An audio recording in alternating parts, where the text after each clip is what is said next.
দেখুন, এই যে ক্যারেক্টারগুলো প্রমিনেন্ট হচ্ছে, এরা গত কয়েক বছর ধরে সেম টাইপেরই এই ধরনের বিধ্বংসী বিচ্ছিন্নতাবাদী আন্দোলনে নেতৃত্ব দিয়ে আসছে। কিছু লোক একটু চুপ হয়েছে, তারাও আসবে আস্তে আস্তে। আন্দোলনজীবী নাম দেওয়া হয়েছিল যাদের, সেই লোকগুলো কিছু না কিছু ইস্যু নিয়ে এসে কিছু ইনোসেন্ট লোককে সামনে করে বারবার দেশে একটা উৎপাত তৈরি করে সরকারকে বিব্রত করার চেষ্টা করে। আর সহজ টার্গেট হচ্ছে পার্লামেন্টারি যখন সেশন চলে, সবার নজর থাকে, প্রেস থাকে, সেই জন্য সুযোগটাকে বেছে নেওয়া হয়। তো এরা অনেক চেষ্টা করেছে পাকিস্তান বানাবার, বাংলাদেশ বানাবার, নেপাল বানাবার, শ্রীলঙ্কা বানাবার, কিন্তু সফল হয়নি, এবারেও হবে না। কিষাণ আন্দোলনের যে পরিণতি আমরা দেখেছি, সেই একই কুশীলবরা যারা কিষাণ আন্দোলন করে, তারা ছাত্র আন্দোলন করে, তারা মহিলা আন্দোলন করে, এরা হচ্ছে পেশাদার বিদেশি লোকেদের কাঠের পুতুল। সেই জন্য এরা কিছুদিন উৎপাত করবে, কিন্তু বলে যাবে না যেন সরকারটা, নরেন্দ্র মোদী, অমিত শাহ, তারা যথাসময়ে ডিসিশন নেবেন। ওরা চাইছে একটা কড়া ডিসিশন হোক, সেটাকে ইস্যু করে আবার সারা দেশে করবে। এদের সঙ্গে দেশের মানুষ নাই, জনতা নাই, তাই বারবার ইলেকশনে হারে। আর কিছু এরকম দালাল টাইপের লোক আছে, বিদেশি দালালি করে, তারা সামনে লাফাচ্ছে। সাধারণ মানুষও চেনে, আর যারা ওর মধ্যে এসেছিল প্রথমে আন্দোলনকারী, তারাও বুঝতে পেরেছে তাদেরকে এই যে যুদ্ধের বোড়ে তৈরি করা হচ্ছে।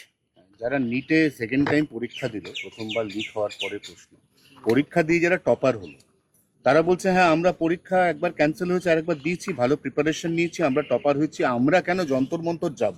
তাহলে যন্তর মন্তরে যারা এখন হাঙ্গামা পাকাচ্ছে তারা আসলে কারা? তারা তো নিট স্টুডেন্ট নয়। নাই, ওরাই ওই আন্দোলনজীবী যারা বিদেশির পয়সায় লাফালাফি করে দেশে উৎপাত তৈরি করে। প্রায় শেষের দিকে চলে এসছে এরা, কিন্তু ছাত্রদের আবেগকে কাজে লাগিয়ে বারে বারে এরা এই ধরনের ধান্দাবাজি করে। পাস করেছে ছাত্ররা, তাদেরকেও আসতে হবে।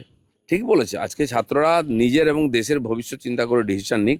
এই সব ধান্দাবাজ লোকেদের পাল্লায় যেন কেউ না পড়ে। হ্যাঁ, এক্ষেত্রে সব থেকে গুরুত্বপূর্ণ প্রশ্ন, প্রধানমন্ত্রী মোদী তাকে অকথ্য ভাষায় আন্দোলনকারীরা টার্গেট করছেন এবং গালিগালাজ করছেন। না, এই একই লোকগুলো রাহুল গান্ধী, মাননীয় মোদীজি তার মা সম্বন্ধে কি বলেছে, এবং যে কটা নেতা দেখছেন বাইট দিচ্ছে, সবাই এর আগেও এই ধরনের ব্যবহার করেছে। এদের লজ্জাও নেই, কারণ এদের পেট চলে অন্য কারো পয়সায়। এরা তার মাইকের স্পিকার হিসেবে কথা বলে। সেজন্য এরা শেষ হচ্ছে।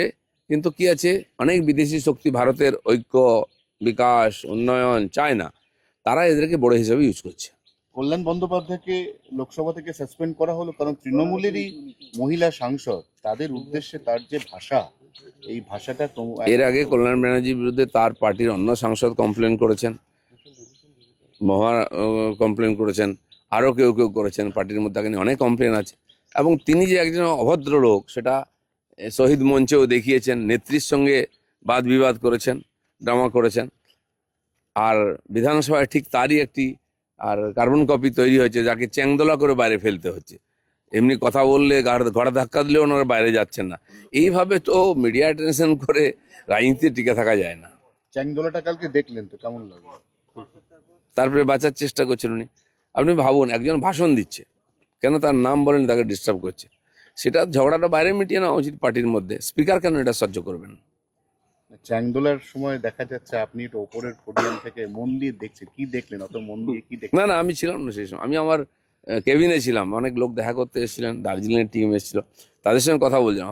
হইল লড়েছিলাম, বুঝতে পারিনি, পরে ভিডিও দেখেছি, দেখিনি।